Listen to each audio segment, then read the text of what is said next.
লাশ নিয়ে রাজনীতি বাংলাদেশে নতুন না, খুব পুরাতন একটা রাজনীতি। সেটা রানা প্লাজার লাশ হোক, সেটা জুলাইয়ের লাশ হোক, অথবা জুলাইয়ের বর্ষপূর্তিতে সেই শিশুদের লাশ হোক, এর হিসাব আমরা কখনোই ঠিকভাবে দিতে পারিনি। আজ জুলাইয়ের লাশের হিসাব দিতে পারছি না, এখন পারছি না নতুন জুলাইয়ের লাশের হিসাব দিতে। দেখেন, বাবা মা তাদের আর কিচ্ছু চাওয়ার নেই, তারা চায় তার সন্তানটা কোথায় আছে, জীবিত না মৃত।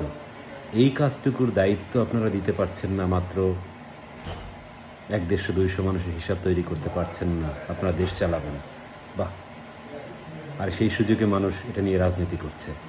সরকার একটু দায়িত্ববান হন, আর দায়িত্ববান না হলে ছেড়ে দেন ভাই। এই দেশ আপনাদের চালানোর মতো ক্ষমতা নাই।